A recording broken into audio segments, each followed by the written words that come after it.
Hello student, मैं शैलेश विश्वकर्मा आपका प्रांजल education classes में आपका स्वागत मैं करता हूं। और आज हम लोग अध्ययन करेंगे गास की प्रमेय, जो आप बोर्ड पे मैंने इसकी कुछ परिभाषाओं को मैंने लिख लिया है ताकि हमको वीडियो बनाने में आसानी हो और जल्दी से अगले हेडिंग को हम पढ़ सकें।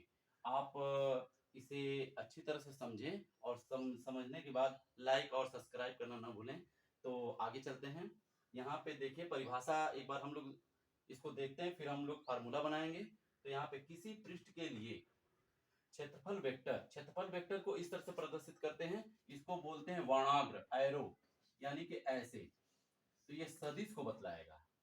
का परिमाण, परिमाण क्या है? इसी का परिमाण। तो परिमाण को विदाउट एरो लिखते हैं, यहाँ पे ए लिख देंगे आप, तो ये आपका परिमाण को प्रदर्शित करता है। जैसे हम मान लेते हैं कि 20 किलो अनाज लाया, तो यहाँ पे जो संख्या है ये परिमाण बोली जाएगी।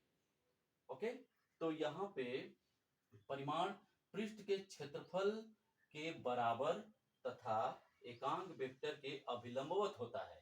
तो यहाँ पे कोई पिंड हम लेते हैं, ये मैंने पिंड ले लिया, और हम मान लेते हैं कि पिंड छोटे छोटे कणों से मिलकर बना है। तो कोई ना कोई एक कण ऐसा होगा जो केंद्र पर निहित होगा, ये केंद्र पर निहित हो गया।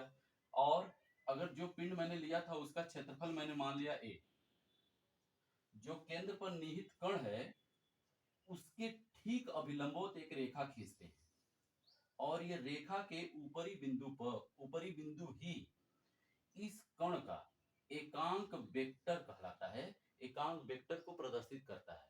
और साथ ही इसी इसी लंबवत रेखा पर इस एकांक कण का क्षेत्रफल वेक्टर स्थित होता है। क्लियर?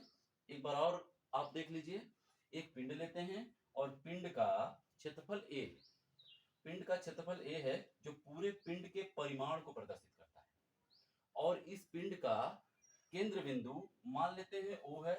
इस केंद्र बिंदु पर एक ऐसा कण, जिन जिन अपने एकांक कण से मात्र कणों से यह पिंड मिलकर बना होगा, कोई न कोई ऐसा कण होगा जो बिल्कुल इस पिंड के मध्य में होगा।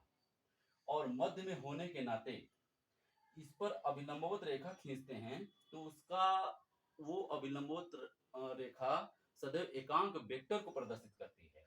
और इसी अभिलंबवत रेखा पर हमारा दिशात्मक वेक्टर यानी क्षेत्रफल वेक्टर प्रदर्शित होता है। तो यह क्षेत्रफल वेक्टर किन किन बातों पर निर्भर करता है, चलिए देखते हैं और इसका फार्मूला बनाते हैं, इसका क्षेत्रफल वेक्टर का।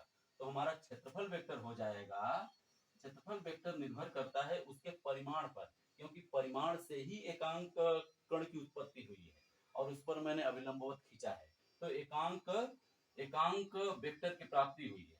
तो ए वेक्टर इज इक्वल टू पूरा परिमाण, परिमाण के क्षेत्रफल के बराबर होता है। यानी वेक्टर ए बराबर ए इंटू एन कैप। तो दोस्तों आपको समझ में आया होगा, ये इसका फार्मूला है।